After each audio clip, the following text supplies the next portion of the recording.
Okay, here we are with Diane Stanton.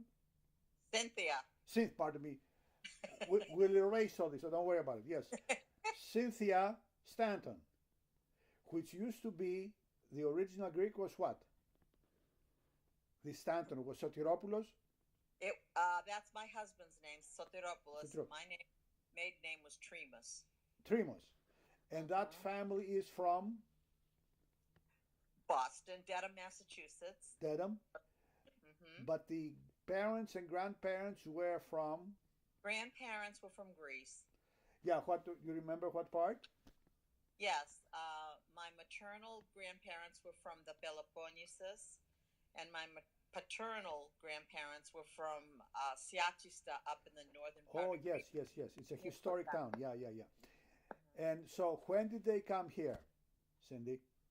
Oh, probably around 1914, Yeah, 1915. all right. And where did they settle first, and how did you end up, let's say, in Newton and How did I Webster? get to Newton? Well, my parents ended up, my mother was raised in the Boston area, in Jamaica Plain area. Yes. And my father was raised in Buffalo, first in Ridgeway, Pennsylvania, and then Buffalo, New York. When they met and married, they moved back to Boston. So my father took a job as a HVAC mechanical engineer and doing nuclear power plants with Stoner Webster Wow. Corporation. Do you know where they met? How they met? Yes, through a relative, of course. Well, that's great. Yes. A relative, an uncle on my mother's side, and um, who lived in Buffalo and knew he had this. My mother was his niece, and he had met my father and my father's father. He owned a restaurant. My father would wait on tables, so my uncle arranged to have my mother and her father come from Boston Wow. and at a restaurant. They were introduced at a restaurant. Great story. Great story. And then you were born where? I was born in Buffalo. In Buffalo. And where did Yes. you move to this area? When I was about 9 months old, we moved to Boston. To Boston? And raised in Jamaica Plain and then Dedham, Massachusetts. And after that, I married and we moved to Natick. And after that, my husband started corporate moves, one to Connecticut and one to Atlanta. And then when did you end up uh, in this parish? How did you join this parish? Okay. My father was one of the originals that got together to start the parish of St. Demetrius Church under the guidance of Archbishop Yakovos, who What was your father's name? George Tremos. George Tremos. Great. Uh-huh. And then he was one of the pioneers. He was one of the pioneers, and they all got together and they managed to get an okay and found this little old church in Newton, Lower Falls. Correct. I found from the Historical Society of Newton. I found the original photographs.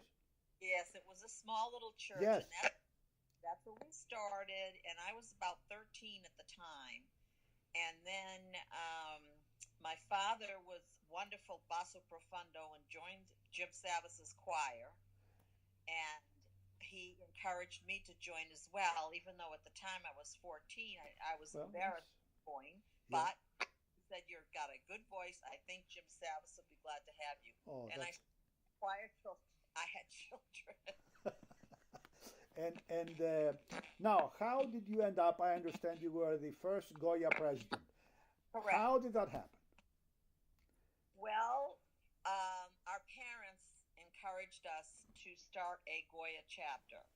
So we elected a steering committee from our group of kids, and I was the recording secretary at the time and recorded all the minutes of all Yes. the meetings we had.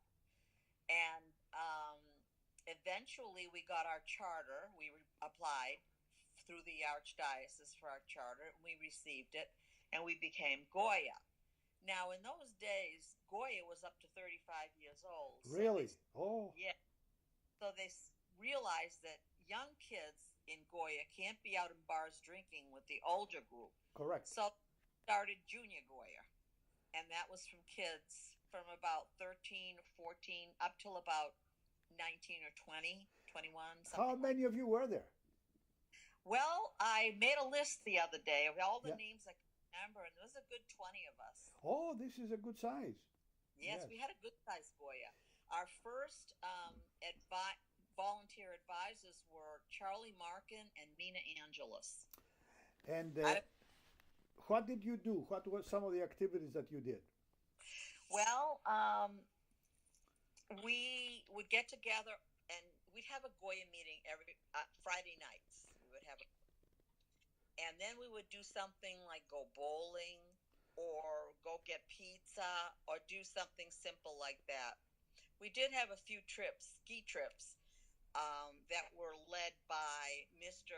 Ignatius Pananides, who was our advisor later on. And we'd go down the Cape for a weekend. We'd go skiing in Keene, New Hampshire, or the couple of the mountains up there. And we'd ski for the weekend. And we really had a good Goya. And that's great. And were evenly divided boys and girls, or there are more boys and girls? You don't remember? I don't remember, but I would have to say they were pretty much divided. We had a good group. That's wonderful. And so how long were you in this parish, and then you got married? Where did you get married, by the way? Which church? I got married through St. Demetrius, but at the time they had the little church in Newton Lower Falls. Which didn't have a central... Exactly. So we married at the cathedral, but Father... who was it? Father Gallos? Gallos, yes. He married us along with Father Zanetos. Wonderful. And then how long did you stay here? Now you're married with your husband? We moved to Connecticut in 1976. We had lived in the Natick area and around since we were married in 1965. So, and we went to St. Demetrius all that time. We were there for the opening of the doors of the new church. Of the new church? Yeah, at the time. Now Which was 1972, I think, the new church, yes. And who was the first priest there in the new church? The new church. I think it was Father Gallos came to that church. Yeah. And then after that, I think it was Father Manicus. Manicus, yes. He still comes. He still comes and performs the liturgy, yes. God with bless. us. Oh, astonishing man, yes. Yes, he is. Yes. And then you left in 76, you said? Yes, and in 76, we moved down to Connecticut, to a place called Guilford, Connecticut, an old Yankee town, and right outside of New Haven. And we lived there for 7 years, and then we were transferred to Atlanta, Georgia with my husband's company. And that, we haven't left there, we're here. Yes. Now, as you remember the parishioners of the time, what do you recall about, what kind of a parishioner was it at this now new church in the 70s? What do you remember about the quality of the people who were there? What were they doing for living, and et cetera, et cetera?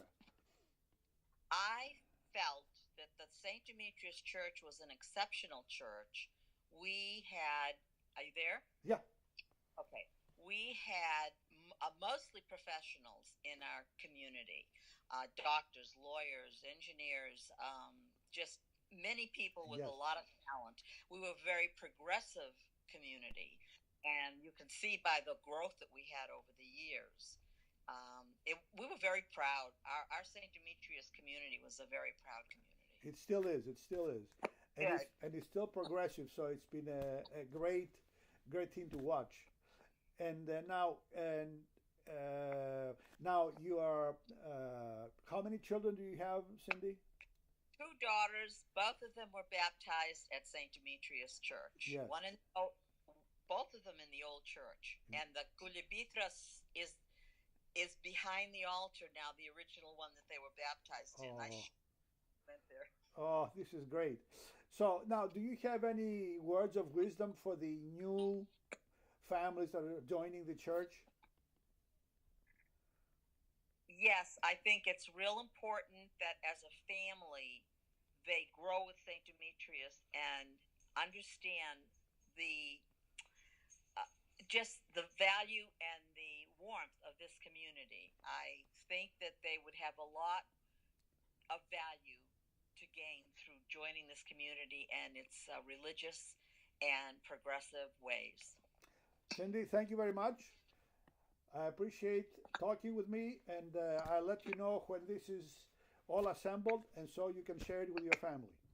Okay, thank you. Thank you. Bye bye.